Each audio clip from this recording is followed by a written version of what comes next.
सबसे बड़ी प्रॉब्लम ही यही है कि जो चक्कर की बीमारी है, लोगों को पता ही नहीं होता है कि असल में मोर देन 60-70% जो पेशेंट्स होते हैं चक्कर के, वो कान की वजह से पीड़ित होते हैं। कान का एक्चुअल में दो काम होते हैं, पहला बैलेंस, दूसरा हियरिंग। बैलेंस के लिए हमारे कान के भीतर, हड्डी के ही भीतर बैलेंस का यंत्र छुपा हुआ होता है, जिसको हम लैब्रिंथ बोलते हैं, वेस्टिब्यूल सिस्टम बोलते हैं।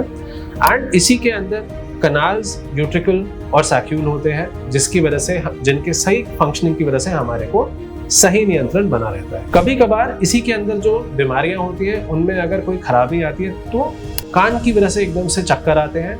बहुत कॉमन चक्कर होते हैं, अगर हम स्पेसिफिकली किसी पोजीशन पे लेटे और एकदम से करवट लें एक तरफ को, तो एकदम से सर घूम जाता है। ऐसे केसेस में लोग फिजियोथेरेपी, मेडिसिन वाले डॉक्टर्स के पास दवाइयां ये सब यूज करते रहते हैं, जिसमें उनसे कोई परमानेंट आराम नहीं पड़ता है। ऐसे केसेस में दवाई का कोई रोल ही नहीं है, प्रॉपर एक इवैल्यूएशन करके प्रॉपर मैन्यूवर्स करे जाते हैं, जिससे चक्कर 2 से 3 हफ्ते में मोस्टली केसेस में ठीक हो जाते हैं। कुछ और भी बीमारियां जैसे मीनियर्स हो गया, या फिर अकूस्टिक न्यूरोमा हो गया, या फिर वेस्टिबुलर माइग्रेन हो गया, इन सब बीमारियों को प्रॉपरली इवैल्यूएट करके पहले डायग्नोज करना होता है एंड देन ट्रीटमेंट शुरू करते हैं, जिससे सही तरीके से इन बीमारियों को कंट्रोल में रखा जा सकता है। तो दोस्तों, अगर आपको चक्कर आते हैं तो मान के चलिए 70% चांसेस होंगे कि आपके चक्कर आपके कान की ही वजह से हो रहे होंगे, ना कि सर्वाइकल की दिक्कत की वजह से। सर्वाइकल के चक्कर बिल्कुल डिफरेंट होते हैं, दिमाग के चक्कर बिल्कुल डिफरेंट होते हैं, कमजोरी की वजह से चक्कर बिल्कुल डिफरेंट होते हैं। यूजुअली हम ऐसे डिफरेंशिएट कर सकते हैं दिमाग के और कान के चक्करों में, कि कान के चक्करों में आमतौर पे इंसान को थोड़ा सा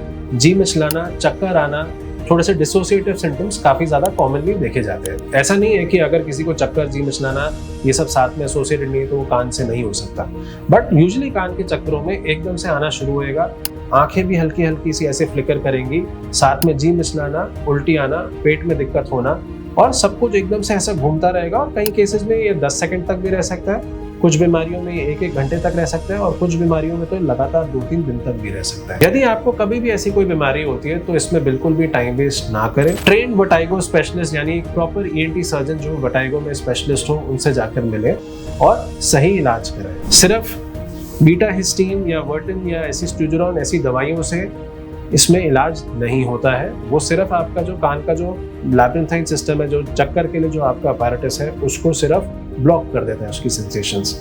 ब्लॉक करना उसका आंसर नहीं है, जड़ को ठीक करना उसका आंसर है, और ये एक प्रॉपर ट्रेन डॉक्टर ही कर सकता है। तो ऐसे केसेस में कभी भी अगर आपको या आपके किसी नज़दीकी कोई आपका दोस्त या कोई परिजन हो जिसको चक्कर की बीमारी हो, तो उनको एक प्रॉपर ट्रेन्ड ENT डॉक्टर के पास ही लेकर जाए। प्रॉपर इवैल्यूएशन से ही पता चलता है कि क्या रीजन है चक्कर का, और उसको उसी हिसाब से ठीक किया जाता है।